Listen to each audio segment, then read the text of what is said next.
Welcome back into the Lions 24/7 podcast. I am Tyler Donohue. We have a great show in store for you today, a bunch going on. As we talked about earlier this week, we are into mid-March and we've got a couple big events colliding. One is the start of spring football here for the Nittany Lions. They were back on the practice field Tuesday, so were we. Had a full notes and observations piece up at lions247.com on Tuesday night, a full photo gallery, including a look at several first-year Nittany Lions who are making their practice debut. Additionally, recruits are starting to make their way back to campus. We'll jump on a lot of that with Tyler Calvaruso a little bit here later in our episode, our resident recruiting expert. Tyler's been covering who's coming to campus, who is anticipated to be on campus this weekend. We've got a lot to look at, including a new crystal ball pick that he submitted in the last few days. But first, we circle back to Des Moines, Iowa, where Penn State is preparing for a Thursday night tip-off in the NCAA basketball tournament, their first appearance in that tournament since 2011, looking for their first victory in that tournament since 2001. And Daniel Gallen and Brennan will be courtside for all the action. We'll see if it lasts deeper into the week or if this is the end of the run. But first things first, fellas, glad you are there safe. And we obviously saw your coverage from Penn State shoot-around and from the initial press conference availabilities on Wednesday. Yeah, I've been to several NCAA tournaments, multiple, Tucson, New Orleans, Atlanta, Des Moines. I mean, it's raining, pouring rain out now, gray and dank. But you know what? Inside of the Wells Fargo Arena, what an interesting place, man. I mean, it's like I forget what exactly the capacity is, but I think 15, 16, 17,000. Kind of in the middle of nowhere here. And that's not a knock on Des Moines, but it's like, why would they have an arena this big? They have like arena football and I guess minor league hockey and that sort of thing. But the people have been tremendous here.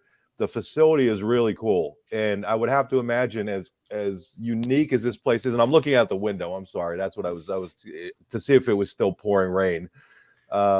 It seems like the Penn State team's having a pretty good time. I mean, the thing that we were able to see yesterday was a shoot around. They actually did more of a practice type thing, like a modified limited practice at Drake University yesterday morning.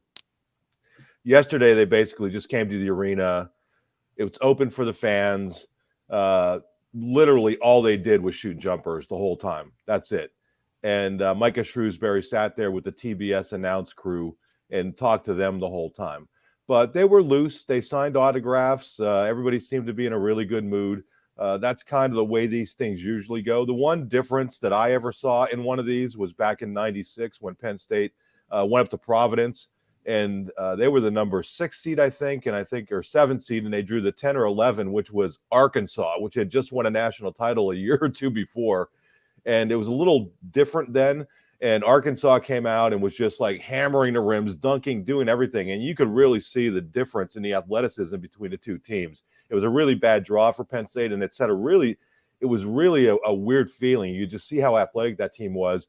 And in the game, it proved to be that way. Penn State was kind of worn out, worn down, and Arkansas just basically won relatively easily. This, you didn't get that vibe. I mean, this Penn State team, this is a team that's gone through a Big Ten tournament gauntlet. Facing the best teams in the Big Ten, nearly became the first team ever to beat the first, second, and third team at the Big Ten seeds at the Big Ten tournament, and is just coming off playing Purdue in a National Player of the Year in Zach Edey. So these guys are ready. They're loose. They're veteran players. They're ready to go, and that's kind of the vibe that I got over there at the arena yesterday. Mark, of course, mentioned the conference tournament run that Penn State just went on, part of the 5-game win streak that they delivered in March to punch their ticket for this opportunity. They are the number 10 seed in the Midwest region bracket against the number 7 seed, Texas A&M. Penn State at 22-13, Texas A&M out of the SEC at 25-9. It's a 9:55 Eastern tip-off. So we got a ways to go, at least you guys, in terms of waiting to get to that point. But Daniel, what are the clear concerns that you have for Penn State basketball when you assess why this magical run might end on Thursday night as you look at this Texas A&M squad? Texas A&M is just a really tough draw. I think that the general consensus was that they were underseeded when the bracket came out. And so I think when I look at it, the one thing that stands out to me is the Texas A&M guard, Wade Taylor IV. He's someone that really jumped out to me with his ability on the perimeter, his ability to get into the lane. And with Penn State, you don't really have a legitimate rim protector. I think Kebajai is someone who can alter some shots and is a big body down there, but he hasn't quite established himself as, I think, someone to be completely fearful of in the lane.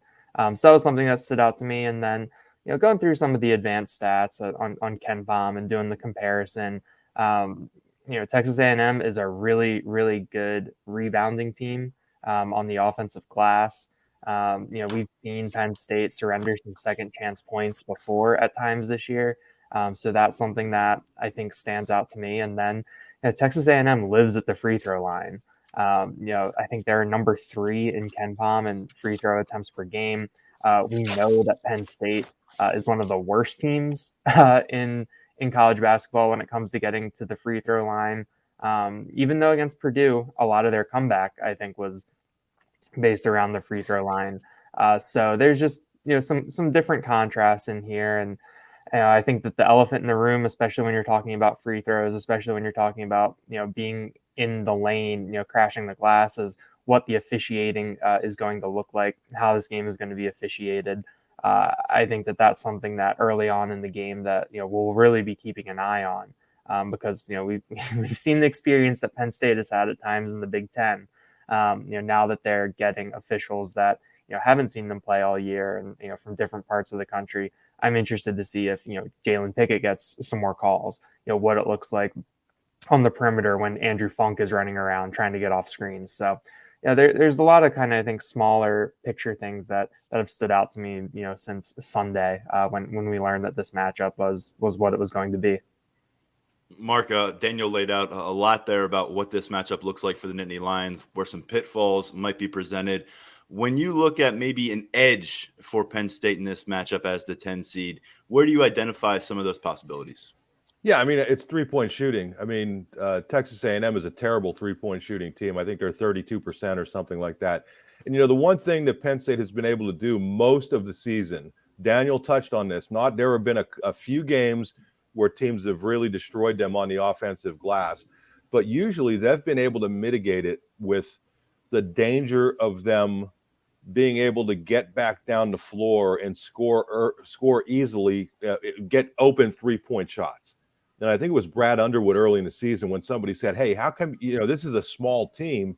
Why aren't you guys crashing the offensive glass? And his from Illinois, and his comment was, yeah, well, if you do that, then you're not getting back and you're giving them easy three-point shooting opportunities. So to me, that's the key in this game. I mean, if Texas A&M is going to crash the offensive glass, and the one thing that I think, I don't know Buzz Williams well, but the one thing I do know is that guy, that what I've seen from him at Marquette and Virginia Tech and now at Texas A&M, he is not going to change his approach to fit a team that he's playing. They're going to do what they're going to do.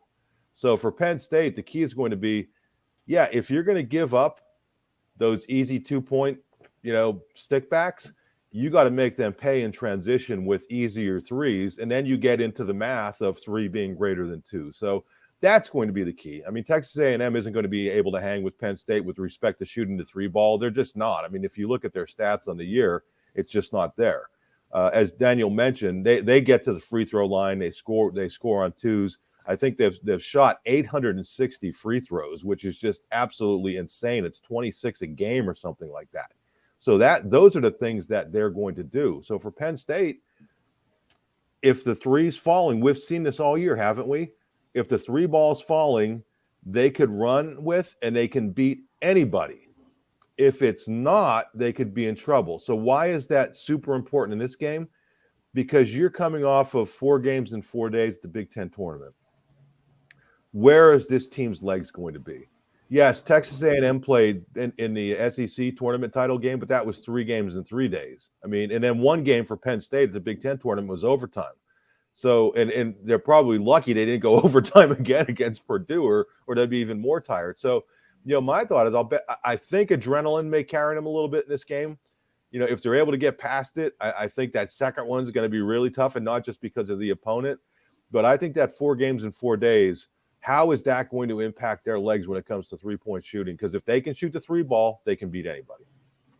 All right, guys, you've got your predictions up at Lions247.com for this round one matchup. I want you to explain them here on the podcast, and we'll begin with you, Daniel, just to set the stage here a little bit. Texas A&M, a slight betting favorite. As of this recording, 3-point margin is how the bettors view that one. Yeah, I took Penn State in this game, and I think that when you get into this point of the season and you start picking these NCAA tournament games, I mean, I can't say that I've watched 40 minutes of Texas A&M basketball across the whole season, and so there's a lot of unknowns, and I think that this is a really tough matchup. But I just think that the way that Penn State played in the Big Ten tournament, I think when you look at what carries from how they performed in that game, the one game that stands out to me is that Northwestern game on Friday night, the overtime win, where they just did not play well at all. In a lot of phases of the game, turnovers, points off turnovers, the 3-point shooting was bad, Funk, Pickett, Lundy until overtime, not a lot of, they did not have their best nights, but you got to the end of the game and Penn State won, and it didn't necessarily, it was a gritty win, but it didn't feel like one of those like pulling teeth wins where, you win, but you feel bad about it. So I think that the fact that Penn State was able to win a game like that, I think speaks to what they'll be able to do, tonight and potentially beyond, depending on how things go. So, and also I think the fact that, they got down by 17 against Purdue, and, there were 6 minutes left, and I don't really think anyone would have faulted them if they packed it in from right there. 4th game in 4 days. Going up against Purdue, being in that situation, and the fact that they had a chance to win it at the end, I think speaks to the intangibles and kind of where the mentality of this team is. So I think it's going to be in the single digits. I think I had Penn State 76-71, I believe. And, I think that they'll be able to pull it out. I think that, the way that they're playing, they kind of have something about them. Which is funny. I was talking to our Texas A&M beat writer last night, and he said the exact same thing about A&M, where he said that, it feels like there's kind of a magic about them right now where, they'll have these games where, things are going wrong, things aren't going well, but then you get to the end of the game and they're winning by 6 points. So I think that's a fun part about March, where every team is a team of destiny in a certain way, and you just kind of find out, which destiny is the real one. But I think that at least for tonight, I think that Penn State will be able to get by A&M. Mark, we know that you are locked in to beautiful Des Moines through Sunday. Will you be watching more Penn State basketball out there is the question. What do you think? Listen, I don't know if the NCAA selection committee did this on purpose or it just happened, but this is going to be an intriguing matchup. I think it's going to be a fun matchup because it's two contrasting styles. You have the bully ball, Texas A&M, and I don't want to say Penn State's finesse because Penn State isn't a finesse team, but they just do things differently. They shoot the 3 ball, they limit turnovers. They're not afraid to stretch a game out. At the end of the season, they've been very good in tight games. Obviously, the Purdue game notwithstanding. So I love this matchup in terms of, again, going back to what Daniel said, these things that you see in the NCAA tournament, like you go through that Big Ten grind of 20 games and then 4 more in the tournament, and everything you're going to know about every single one of those teams. And neither of these teams has faced anything like what they're going to face. And I just think that's tremendous. I go back to what I said about the 3 ball.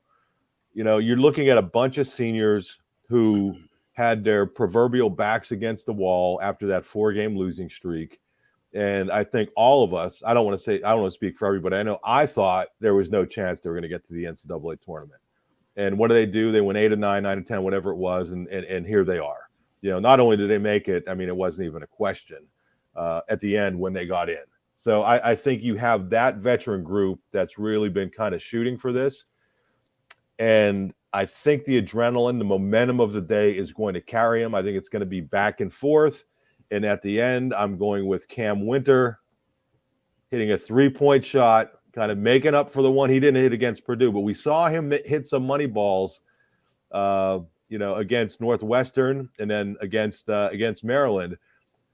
They have a veteran team. I think one of the veterans, and I'm going to pick Cam Winter, steps up at the end, hits a 3-ball, win at 68-67, and move on to face Texas if they can sneak by Colgate in round 2.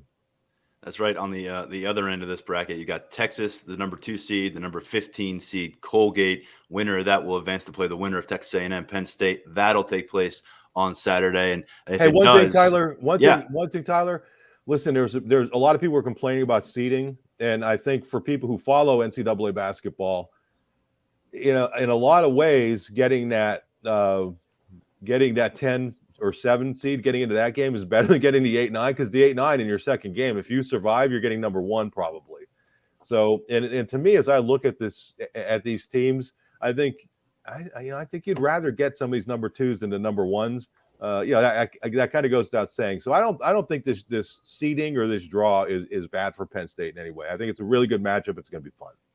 Well, however many minutes of basketball Penn State plays out in Des Moines, these guys will be on top of the coverage, speaking with Shrewsberry and players afterwards and giving us the lowdown on what is happening with Penn State. Can they get through, get to the Sweet 16 next weekend, prolong the period where we've got spring football and basketball to talk about? We'll learn that soon enough. Before we leave basketball and get into some spring football conversation, bouncing it right back to you, Mr. Brennan.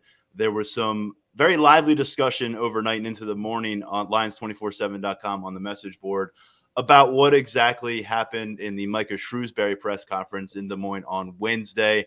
What is your interpretation on where things stand with Shrewsberry, with this athletic department? Obviously, the elephant in the room is they got a game to play, but whenever basketball is finished for the Nittany Lions, there is a lot hanging in the balance, not just for what happens for Penn State right now, but for the next 5 years potentially. Yeah, first of all, love the lively discussion. Even people who are critical of me, seriously, I love it when people talk hoops. I love it when people have strong opinions. So thank you for everybody who's getting in on the discussion. But I think Shrewsberry was presented with a question that I'm not sure how you answer it. Is it yes, no, or I don't know? I mean, he's trying to prepare himself, and I understand why the question was asked. I'm not being critical of that. But what are you supposed to say? And to me, I viewed it when he said, that's an I don't know question. He didn't say that was an I don't know answer. That's the way I viewed it. I think different people looked at it a different way. And I think he was just throwing it back at the guy, Dave Jones, who was asking the question. Dave would say something different. I'm sure about that. But I think he's handling it the right way. I mean, it's like I'm tunnel vision. And is there anything that we've seen that suggests he hasn't had tunnel vision? I mean, they get to the Big Ten championship game and they have a chance to win it on a last-second shot. So I think he's actually doing the right thing. I think it's made for good discussion, and people are and I think understandably concerned, because you look at what he's done in 2 years and it's been absolutely tremendous.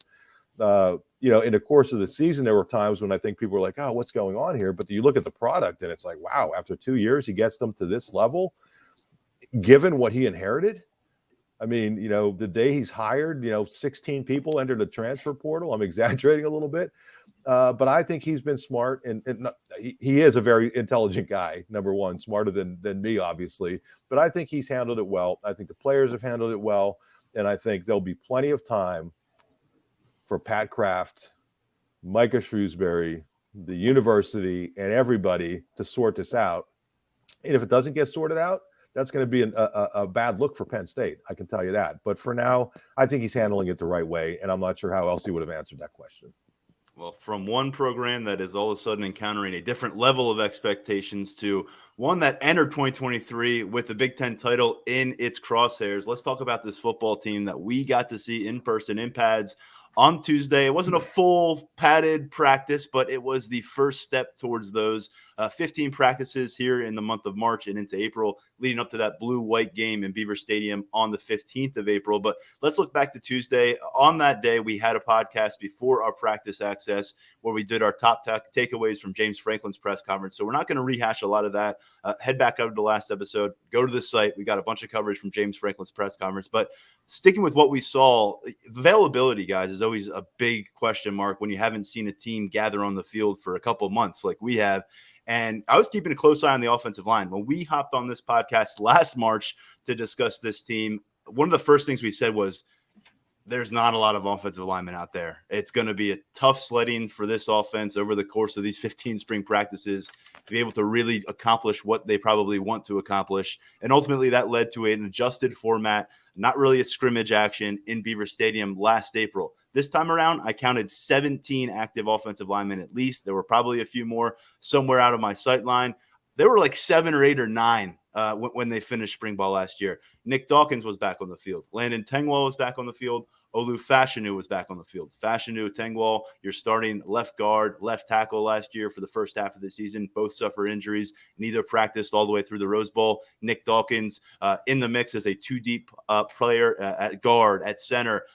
He was out after week 2, never got back on the practice field. So to see them involved out there, active, important. You're viewing Fashanu as a potential offensive tackle 1 in the next NFL draft. You're looking at Landon Tengwall as a guy who's going to work his best to reclaim the left guard job, and he's someone who was one of the top offensive line prospects to sign with James Franklin in the past decade. And then Nick Dawkins, probably more under the radar in this conversation, but Franklin quick to say he's going to be part of the competition with Hunter Norzad at center. He also mentioned Vega Ioane could take some snaps there as well. But great news on the offensive front, because you've got a prized possession at the quarterback spot, a guy who hasn't been out there for a lot of live bullets. You've got these studs at running back. You've got to have it together up front. And right now it feels like the depth is there. And based on the performance we saw last year, you can't really argue with where momentum is in that regard, Daniel Gallen. No, not at all. I think going out and seeing, for the most part, large numbers at a lot of these positions that we didn't see last spring, especially trying to look across Aluba Hall to, get an eye on those offensive linemen. I think that you have a lot of new faces, a lot of guys, a lot of familiar faces that we didn't see down the stretch last year. And I think that is something that only bodes well for Penn State. I think the fact that they have the 3 early enrollee offensive linemen, I think that obviously helps the numbers a lot too, because I think last year, I don't believe there were any, if I'm blanking on that now. So being able to bring that young blood in there, I think really helps those numbers. And, we've talked ad nauseum about how big it is for, those 3 guys, Williams, Donka, and Birchmeier. But I think looking around, the numbers that they have, even you look at the tight ends, and even without Theo Johnson and Tyler Warren on the practice field, that still remains one of the more physically impressive groups of guys out there, with the strides that Jerry Cross has made, having Khalil Dinkins there, and then adding, the enormous Mega Barnwell to the mix, and, seeing him on the practice field with that group. I think you can just kind of see what Penn State is trying to build, where they're putting in, the recruiting resources, and how that's paying off on the offensive side of the ball, especially in those positions close to the line of scrimmage. Yeah, and you nailed it, by the way, last year in terms of the influx of offensive linemen in 2022. It was not impactful for them in spring ball. You had Hunter Norzad transferring in from Cornell after he graduated. That was not until after spring semester. Drew Shelton, who started the last 5 games at left tackle, wasn't with this team until this summer. Vega Ioane was one of the final arrivals for this class. And then Malik McNeil was a very short career here at Penn State that spanned only a few months this time around. January brought a lot of guys on board, bring some back in March to the field, and Phil Troutwine has a lot to work with. I also want to go over to the safety room. It's a spot that I spent some time writing about at Lions247.com on Thursday morning as we get underway with some of our positional room breakdowns. And this is an area where I think on the surface you see second year in a row, you lose a star safety. You've got guys like Daniel Jeremiah at NFL.com saying Jair Brown is the number 1 safety prospect in this draft. You think, okay, this is going to take a hit on the Penn State personnel department.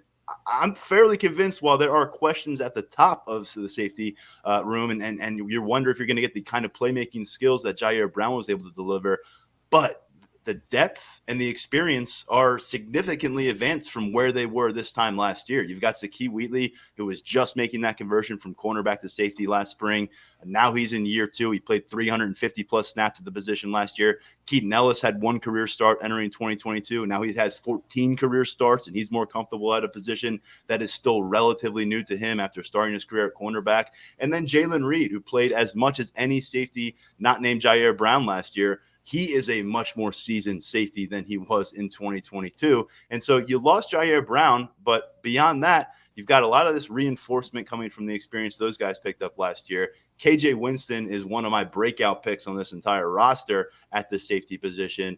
And then you've got Tyrese Mills out there and active. So was Jalen Reed on Tuesday. Those are two guys we're going to be keeping a close eye on. Mills missed the entire 2022 season after coming in from Lackawanna College with a preseason injury. He was playing linebacker last August. Now he's back at safety, his preferred position where he was at the junior college level. And now he's healthy enough to be out there in the practice field. And so is Jalen Reed, who we saw in an arm sling out in Pasadena at the Rose Bowl when he exited that game early. So you stack all that up, and if I can just put a cherry on top here, maybe a couple of cherries, 2 top 24/7 prospects coming to town this summer in Dakari Nelson, a 6'3", 200-pounder out of Alabama, who Steve Wiltfong on this podcast said was perhaps maybe the most under-the-radar pickup in the Big Ten out of the recruiting trail. And then you've got King Mack, who is a legitimate burner out of a South Florida powerhouse in St. Thomas Aquinas. They'll both be joining Anthony Poindexter's position room. So because we saw Mills and because we saw Jalen Reed, and just as I'm starting to wrap my head around this safety group, that was another area of the field I wanted to spotlight. Mark, coming off the field, I know you were busy snapping photos, trying to collect video, but what were some of your key takeaways? And this is a subject we'll dive into more next week when we get another practice look on Tuesday. Yeah, I mean, I actually used a photo of Jalen Reed as the main photo for the photo gallery, just because it was pretty cool to see him out there, and Tyrese Mills. Yeah, I think overall, the depth of talent, Daniel mentioned it on the offensive line. You're talking about it at safety. I think the job that James Franklin has done, just having depth at nearly every single position, has been unbelievable. We were talking about it. I was talking about it with some other sports information types and media types on the trip out here, and trying to think when the last time Penn State's had this much depth at so many different positions, and it had to be the mid 2000s, like that 2008 team, if not the mid 90s. The great 1994 team, and excuse me, the team in 95 that didn't perform quite as well. I mean, 99 obviously was super loaded, but the point being, that's open for debate. What specific year? But it's been a while. We started to see it last year. James Franklin, remember, we go into last year and he said, I'm not going to comment on the offensive line. I'm going to let the performance speak for itself. And I thought the line, it really did ultimately speak for itself. But you look at just about every position, the one worrisome spot, two worrisome spots, one, maybe that's not even the right way of putting it, but I think, they have 3 good quarterbacks, but they're also young. I mean, that's really going to be, how are these guys able to play? I think having the depth on the offensive line and established players, young though they may be, at running back is going to help the quarterback room. And I think at wideout, it's just a matter of who's going to elevate at wideout to be the next, top receiver in that group. I think as you look at it now, is it Keandre Lambert-Smith? Is it going to be one of the transfers? Is it one of the young guys like a Trey Harrison or, Amari? I mean, you look at it and it's like, I think that's one area where in the spring, it's going to be interesting to see who really establishes himself as maybe the alpha in that room. Can you get by with having a position by committee? Yeah, but I think you're better off when you have one guy that in the clutch that you need to go to him. That's going to be helpful. We talked about it earlier this week. I think having the depth that they have at tight end, even though a couple guys are banged up now, I think they're going to be fine for the season. I think that'll help with the wideout room. But I think those are the two positions where I think there is depth at the wideout position, but we just don't know who's going to emerge. And then at quarterback again, Drew Aller, I think is going to be great, but they're so young there that if somebody gets banged up, you just don't have that experience. And I wonder if that could end up hurting him somewhere along the line, knock on wood that it doesn't in terms of injuries. But those are the two areas that I look at. And I would think, depth-wise, a little bit of a concern. They need another body at quarterback, especially when the season rolls around. You got to start preparing your defense for their opposition. You don't want to enter that with 3 quarterbacks. Yeah. We've already talked about how hard of a sell this would be as a transfer situation, but there are quarterbacks available who would love to get their shot as walk-ons and prove everyone wrong. And that's kind of, I think, the direction you're probably looking at if you're Mike Yurcich and company to kind of fortify the depth there a bit. Guys, really appreciate the basketball breakdown. We've got the spring practice conversation to have for the next several weeks, and we'll be back on the practice field Tuesday, followed by a conversation with James Franklin. We'll get an assistant coach. We'll get a few players. So all is well when we're back on the field and doing those kind of things. And you'll see that reflected in our coverage at Lions247.com. Be sure to check out our practice notes from Tuesday, about 1,800 words, I think, about what stood out to us. Not all of it was addressed here on the show. So, guys, thanks. Good luck with the coverage out in Des Moines, and we'll see what you're writing about on Thursday night. Yeah, make sure Calvaruso pushes our subscription special. He's the guy who does all the bulk of the heavy lifting. And Tyler, I know you're probably watching this, Calvaruso. I want to see some energy on this podcast for once. Bring a little bit of energy, my man. I want to see the energy from Tyler Calvaruso. All right. We always get the energy from you guys. And he's being tongue-in-cheek, by the way, because we definitely get it from Mr. Calvaruso. All right, Daniel, like you had to Mark, explain that. Take care, fellas. Thanks, Tyler. All right. The aforementioned Tyler Calvaruso and his energy now entered the chat. What's going on, Tyler? I thought Mark was being serious for a second, man. I was like, last time I was on this podcast, I got yelled at on Twitter for being too loud. So, let them yell. We're okay with it. Hey, good to have you back on. It's been a couple of weeks. I was on vacation last week.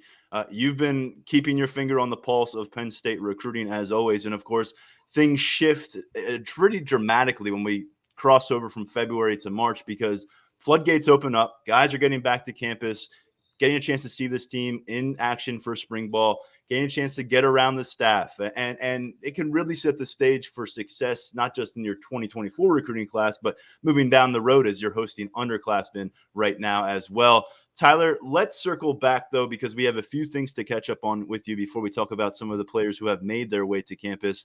And I want to begin with the fact that Deion Barnes has gotten that promotion. You addressed the possibility of what his promotion might mean for this recruiting efforts that Penn State wants to put on. It's happened now. He is the guy. James Franklin explained he did his diligence, talked to people in the NFL, talked to people at the college level. Ultimately, Deion Barnes crushed the interview. He's crushed the last few years in team facilities. They felt comfortable giving him that job as John Scott Jr. has departed for the NFL. You wrote about this. Tell our listeners, what does this mean on the recruiting trail? I'd say the first thing that jumps out to me, and it's something that we went kind of in depth on, I would say the last time we discussed Barnes, is the familiarity aspect of it. Not only does he know the players in the defensive line room right now, he knows all the recruits on the 2024 board, the 2025 board, and the 2026 board as well. We're talking about a coach who has been around this program long enough to understand the magnitude of recruiting top-tier defensive linemen to Penn State. He played it, he's coached it, and now it's on him to bring those guys to Happy Valley. And I think he's in a pretty good position to do so for a couple reasons. Being at camp during the summer and watching Barnes interact with recruits, you could see the charisma that he has. It's second nature to him. It really comes natural interacting with those guys. And those guys, they love that. They listen to him. They loved interacting with him, joking around with him. It was just, you could see that he's a coach who, had he ever gotten the chance to be a position coach as he is now, he was going to be able to relate to kids and, get them to buy into what he's pitching on the trail. So I think that's the first thing that stands out. The second thing is the obvious regional ties that he has. He's a strong presence in Philly. He's got a lot of love from people in the region there. Really well respected. He's known around the state from back to when he was a player, and now as he's even furthered those relationships throughout his coaching career. So there are a lot of things working in Penn State's favor from a recruiting perspective with this hire. Now, the one thing I do want to say is, be patient, because we're talking about a first-time on-field position coach. It's going to be a process. He's going to have to get comfortable with those responsibilities. That's really just how this goes. If he hits the ground running, that's awesome. But I don't think anyone could really put it on him if it takes him a cycle to really settle in and get comfortable with the day-to-day duties of recruiting, balancing the on-field coaching with that recruiting. But at the end, Barnes, I think he has it in him. I think this is a really good hire from Penn State from a recruiting perspective. I'm excited to see what he does from an on-field perspective as well. I think being an NFL guy, I think he's going to be able to do a lot of the similar things that John Scott Jr. was able to do in terms of player development and knowing what it takes to get guys to the next level. Barnes, we saw on the practice field in that new role on Tuesday. We also saw Torrance Brown, who is a new graduate assistant with the program. He was on Charles Huff's staff down at Marshall last year, and a former Penn State defensive end. I believe we discussed that on Tuesday when James Franklin confirmed he had been added, filling that role that Barnes previously held on to. He'll be working with the defensive line as well.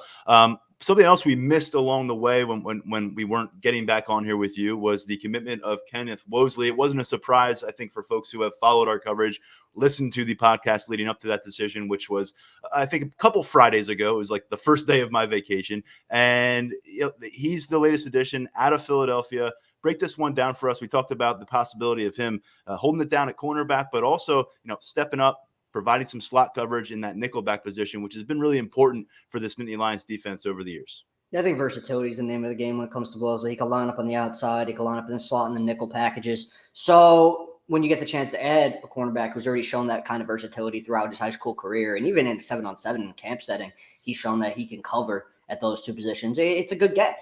And it's an important get that we've touched on this time and time again that also goes beyond the on-field impact. Getting back in at Imhotep, it's important for Penn State. And getting a guy like Wosley opens the door for that. For guys like Zafir Stewart are high on Penn State. So having Wosley, in their ear now, it adds kind of a new dimension to how Penn State can approach this cycle. But from a player perspective, this is a really strong add to the secondary, I would say. I love the versatility that Wosley brings to the table. I know I keep saying versatility, but that's really what it is. He could do so many different things for you in a secondary, and that was something that really drew Penn State and a lot of other programs to him as well.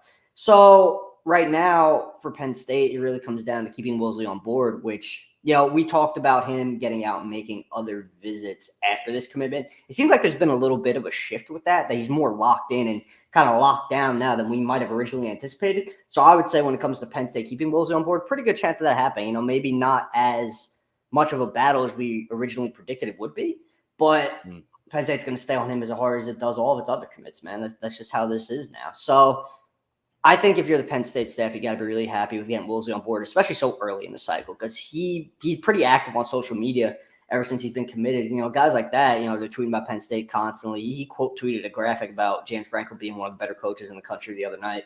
So that presence does matter. It's part of being a class leader, I would say. In this day and age, given how important social media is, little things like that mattering. Other recruits are considering Penn State see them. They want to be part of a class of guys who are, really locked in, and Wosley's one of them. Wosley provides Penn State with a pledge from Philadelphia's Imhotep Institute for the second consecutive recruiting cycle. They signed Keon Wiley. I should say the second time in 3 years. I'm skipping over last year, but Keon Wiley was a 2022 signee, redshirted last year. I could factor in more at linebacker as a redshirt freshman here in 2023. And then Wosley set to join the party next year out of the same program. By the way, 4 commits in the 2024 class now. All of them are considered 4-star composites at 24/7 Sports. Kari Jackson, the linebacker out of Michigan, and then 3 in-state prospects with Wosley out of Philadelphia, Anthony Specca, the Central Catholic linebacker from Pittsburgh, and then Erie McDowell lineman Cooper Cousins, one of the premier offensive line prospects in this region. You've got a commitment prediction in, though, for the next class, which is 2025. Why don't you break that down for us? Yeah, Keandre Barker, top 100 running back from Texas. And I think anyone who listens to this podcast and anyone who follows along on the Lions 24/7 board knows that I'm definitely on the more conservative side when it comes to my crystal ball prediction. So for me to go out and, put in a pick for a 2025 guy, I think that kind of speaks volumes. Yes, exactly, man. I mean, I feel old even saying it, but I think it speaks to how solid the intel that we have in this situation is. So Barker is going to be making it to Penn State in April. That's the plan right now. He's going to be in town early April. And, there's definitely a chance that this one could wrap up sooner rather than later based on what we've been hearing. Penn State, people have been asking me, why does a guy from Texas who's still a sophomore and hasn't really visited other places, why is he so high on Penn State at this point? And why is there that legitimate chance that Penn State could be his pick before he gets out and really makes all of the other visits that we see so many other guys make? It really comes down to the fact that Penn State has always been one of Barker's dream schools. And it goes beyond just, liking the brand or liking one specific thing about Penn State. He's a big Saquon Barkley fan, yes, but he's also taken really strong notice of what Nick Singleton and Katron Allen accomplished this past season. He likes Jaywan Sider. He thinks that he could develop under Sider. So there's a lot working in Penn State's favor here. And, I feel like you kind of have to put a caveat on this in the sense that, yes, it is a 2025 kid. Even if he does commit now, that's all well and good, but it's going to be a battle for the next 2 years to keep him on. You got to get that pen to paper at the end of the day.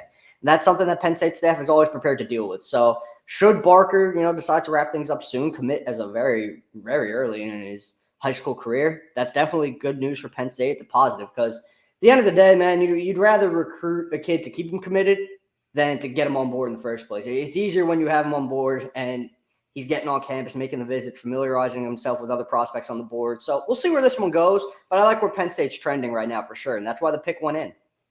Barker's already laid a really strong foundation of a recruiting profile. He was one of the premier underclassmen in the state of Arkansas before making this move to the Woodlands in Texas. And this is a program that has significant FBS talent on it that there's going to be a lot of eyes on a weekly basis. He is already a top 100 prospect in 24/7 Sports early assessment of the 2025 recruiting cycle, the number 9 overall running back in those rankings. So let's get to the subject of campus visits because they're off the table for a little while, and then they're back in a big way here in March.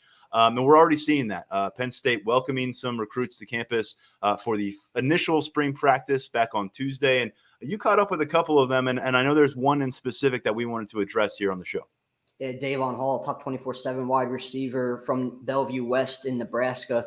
It's always tough to go to Nebraska and get an in-state kid away from the Huskers, but I think Penn State's going to have a real chance to do that here. You know, I say that we just saw one of his Bellevue West teammates commit out of state as their quarterback committed to Missouri. So the door's open, I would say, and the door's definitely more open after the Tuesday visit that Hall had. He took in Penn State's first spring practice session and left really, really impressed. Specifically Marcus Hagans. He loved watching him work on the field with his guys, loved sitting in the meeting, just seeing how he coaches his guys up. And he was also taking really close interest in how the players interact with him.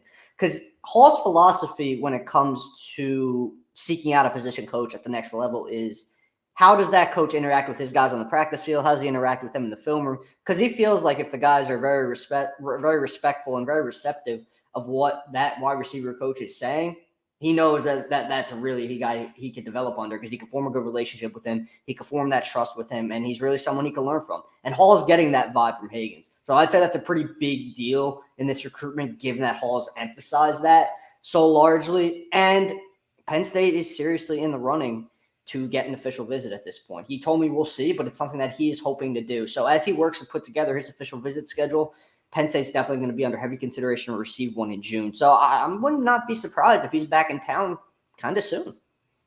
Tight end's in a really good spot right now for Penn State on the campus. When you look at what they're going to have, they brought in 3 players at that position in this 2023 freshman class. Andrew Rapplier, the highest rated of those 3, who was on the podcast a couple weeks ago. He'll be joining the group in the summer. But looking ahead, it's a spot in the 2024 class that has yet to be addressed. And as usual, Penn State's going to be very selective when looking at their options at the tight end position. They have recruited at an extremely high level. They have off the back end produced high caliber tight ends on campus. So you would understand why they'd be selective. They're going to have a chance to take a closer look at a guy who's making the rounds right now on the recruiting trail, and Kentucky's Willie Rodriguez, part of that 2024 cycle at tight end. Yeah, he's in the middle of a pretty busy spring, I would say. He's going to be getting to Penn State. He's at Penn State today. Today's Thursday. So he's there today. He's going to take in that spring practice session, and then he's going to make his way to Pitt, Ole Miss, Boston. Well, Boston College isn't getting a visit this spring, but Ole Miss is going to get one. Ohio State's going to get one. He's making the range. He's going to be at Virginia Tech. Now, it's worth noting that Rodriguez right now does not have an offer from Penn State. He's been hearing from the Penn State staff more and more recently. Ty Howell has been talking to him more frequently. They kind of picked up that interest during wrestling season. Rodriguez told me he started hearing from them more. And like you said, it really comes down to Penn State being selective at tight end this cycle. They're selective as it is anyway, but especially coming out of a cycle where they signed 3 guys in Mega Barnwell, Joey Schlaffer, and Andrew Rapplier. They love what they have in the room between those guys in the current group. So they're in a position to be really selective. You know, you got 4-star from Georgia, Caleb Olum. He's already locked in for a June official visit. So the offers at tight end, I would say this cycle are going to come few and far between just because, like I said, I mean, the numbers are what they are, and Penn State likes what it has right now. So they're not going to really take as many or look to take as many as they did previously. But at the end of the day, Rodriguez he's being monitored. His development is being monitored. He's got some impressive measurables. He's listed at 6'4", 240. So that does give you something to work with. He's a tough kid given his wrestling background. So he has Power 5 offers as well. Schools believe that he could play at this level, and I think Penn State's one of them. Will that culminate in an offer?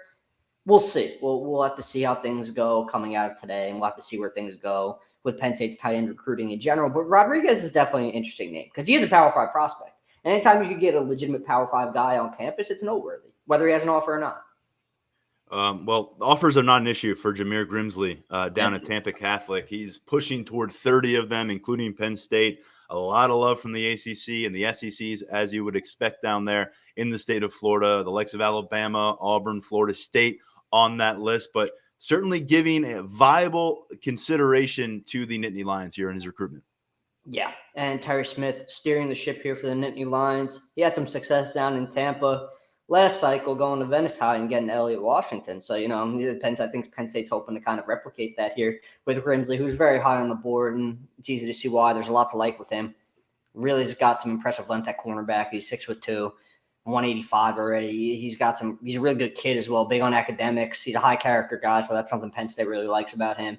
This is a multi-day visit for Grimsley, so Penn State's getting a pretty big opportunity here to make a move in his recruitment. They're already in a pretty solid spot. But if you could get a guy on campus for a successful multi-day visit before he even gets around to locking down his official visit schedule, that's something that could be really big when Grimsley kind of gets to the point in his recruitment where he's going to sit down, reflect, look at all the places he's visited, and examine those experiences and weigh them against one another. I think this is a very, very big opportunity for Penn State to solidify itself as a top contender for Grimsley. And I have a hunch that they will, just given what Grimsley has said to me about his relationship with Terry Smith and the academic plan that Penn State has laid out for him as well. Like I said, he's a very big academic guy. He told me very early in his recruitment, look, man, I've gotten good grades throughout my high school career. It's something that really matters to me a lot. And I want to go somewhere where I could be not only a successful football player, but a really successful student who makes something of himself for a life after football. And Penn State knows that. They've sold their academic pitch really well. So I like where the Nittany Lions are going in this recruitment. I'm interested to see what comes of this weekend. I'm sure Grimsley, me and him will catch up shortly after, and we'll have that up on Lions 24/7 for our VIP subscribers. But I like this guy. I think he's a really good player, man. I encourage our listeners, if you have not watched his film, go check it out because he's got that dog on the outside corner. You could see it. And by the way, since you mentioned some content for our VIP subscribers, which there's going to be a lot more of now with the team back in practice mode and a lot going on with recruiting, we have this deal going on, 50% off annual subscription to Lions247.com through March 20th. We're laying that out this week in celebration of what has been a pretty epic week of Penn State athletics. So through March 20th, you can hop on board, get full VIP access for a full year at half the price. So just putting that out there. Tyler, a notable in-state visitor making his way to campus on Friday, as you noted, Rico Scott. You have been a little bit, I guess, short-winded when it comes to discussing Rico Scott and his status in this wide receiver board. I'd imagine him coming to campus, spending some time with Marcus Higgins, getting to team facilities, going to be pretty big for a guy who was viewed at 24/7 Sports as the number 2 overall prospect in the state of Pennsylvania out of Bishop McDevitt. I think we've all been pretty short-winded on his recruitment. I would say he's played things really close to the vest, man, more so than a lot of other prospects we've covered this cycle. I know Scott is coming to campus on Friday with, you just said it, really an eye on furthering that relationship with Marcus Higgins because this is new to Higgins and it's new to Scott. Higgins just got here. They're still getting to know each other. They're still going to, be familiarizing with each other. So it's important to get him on campus. It looked like that was going to happen last week originally, but Penn State was on spring break, so Scott pushed it to Friday. He's going to be in town. And look, Scott likes Penn State. He likes Ohio State. That much we do know. We're going to have to see where the chips fall for him at the end of the day, where he falls on boards, what his timeline is, things of that nature. It's one of those recruitments. So it's going to be interesting to see what comes of Friday for sure, because that relationship with Higgins is going to be a pretty big deal in his recruitment and where he holds the Nittany Lions and where the Nittany Lions view him as well.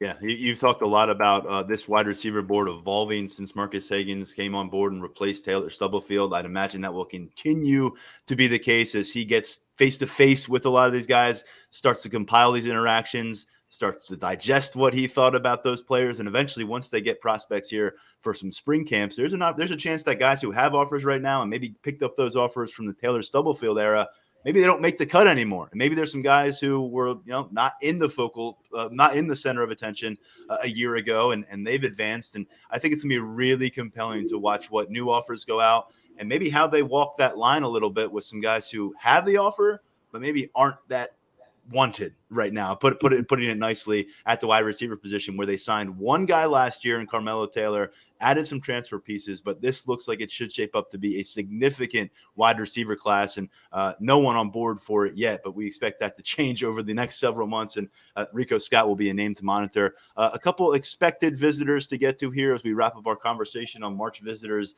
in this first week with these visits, and it's Malachi Williams is a guy that we discussed a while ago here in Pennsylvania, a 6'3", 200 pounds, pretty fascinating prospect that you can kind of envision growing up on the edge down the road.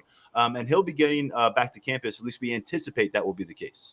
Yeah, I actually just talked to Williams before we hopped on. He will be making it on Saturday. He's locked in for that visit. So that's kind of a big deal for Penn State in the sense that in-state guy, someone Penn State really likes, has him high on their board when it comes to edge rushers. Want to keep a guy like that home. So getting him back on campus before the summer, that's something the staff want to accomplish, and that is going to happen on Saturday. Williams' recruitment, man, has been pretty much a whirlwind since Penn State offered on January 14th when he was on campus for his junior day visit. I believe that was his first time at Penn State for a visit. And ever since then, man, Georgia, Notre Dame, Tennessee, I could go on and on. Michigan, Colorado, of course, yeah, Southern Cal, Michigan, yeah. I can't forget Colorado these days, especially. But man, it just USC. I think his offer list is very impressive at this point. He's a composite 4-star guy as well. And we're pretty high on him as well with an 87 rating. So again, another guy who has a lot of good traits. Measurables are good. Testing's good. Had double-digit sacks as a junior. I know he doesn't necessarily play for one of the powerhouses of Pennsylvania, but very good junior season from Monsignor Bonner. Penn State likes him, man. This offer came directly from James Franklin for a reason. The Nittany Lions are really high on him. And getting him back for a spring practice, just another opportunity for the staff to sell. And also an opportunity for Williams to get a little bit more face time with Deion Barnes, who he already likes from his past familiarity with him and just the previous relationship that they built. Now that Barnes is in place as the defensive line coach, I'd expect that relationship to get taken even further. So that's also working in Penn State's favor with Williams.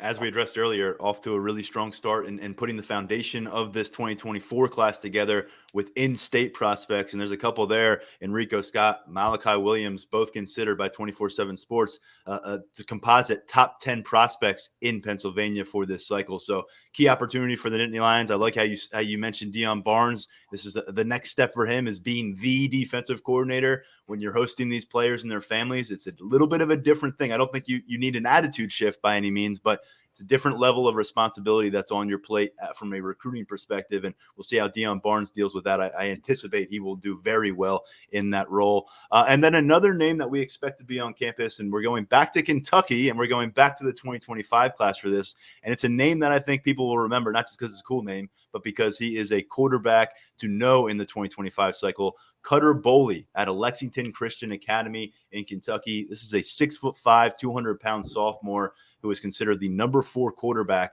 in 24/7 Sports. Very early assessment, let's put it out there, of that 2025 quarterback class. Yeah, it's never too early to talk about quarterback recruiting, right? Never, no. Whenever I think about Cutter Boley, he grows up, he's in Lexington.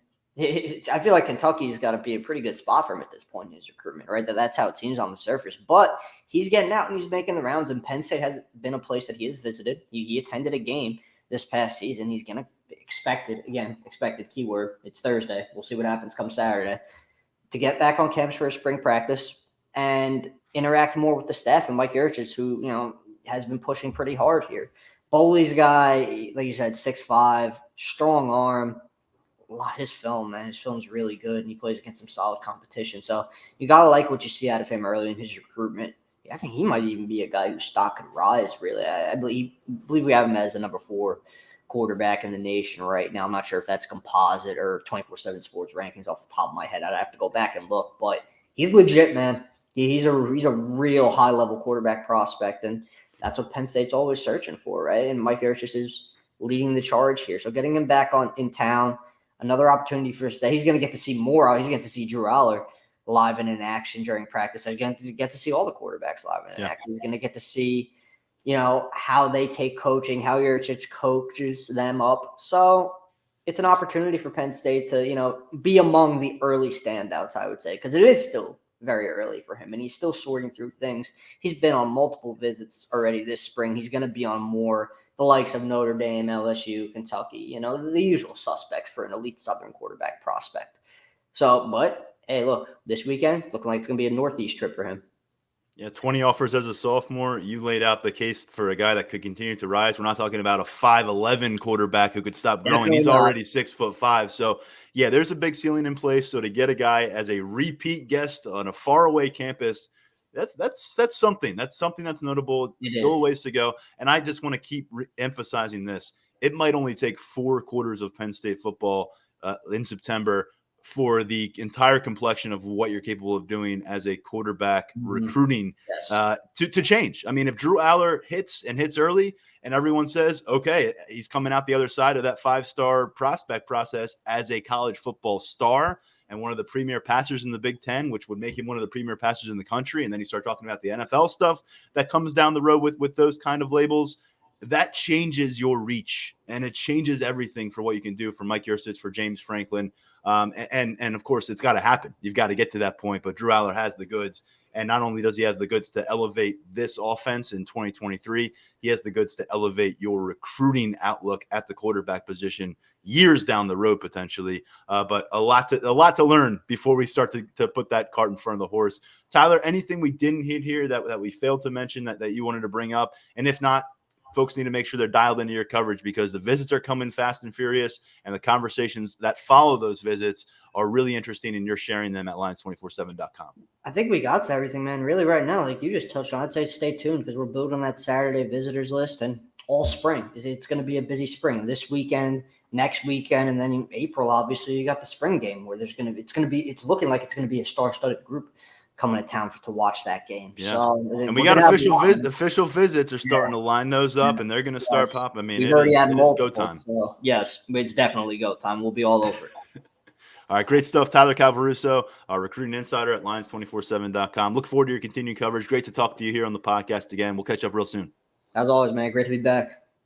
All right, good stuff from my Lions247 colleagues and Tyler and Mark and Daniel. Always fun when we get the whole crew on board for an edition of the Lions247 podcast. Full coverage of Penn State's NCAA tournament run. We'll see if it lasts beyond Thursday night. However far it goes, you'll find it at Lions247.com. We'll be on location with 2 guys, Daniel Gallen, Mark Brennan. Really fortunate to have them, their feet on the ground in Des Moines for Penn State's basketball run. And, of course, spring ball. We're back on the field next Tuesday. A bunch of coverage coming from our latest look at Penn State practice. Pro Day is next week, as NFL scouts and coaches are going to swarm to Happy Valley for a long look at a bunch of outgoing Penn State players. So, hey, it's a fun time of the year to follow along. Do so at Lions247.com. Continue to do so here at the Lions247 podcast. For now, stepping aside, I'm Tyler Donohue. We'll catch up with you really soon right here on YouTube, on Spotify, and wherever else you find the Lions247 podcast.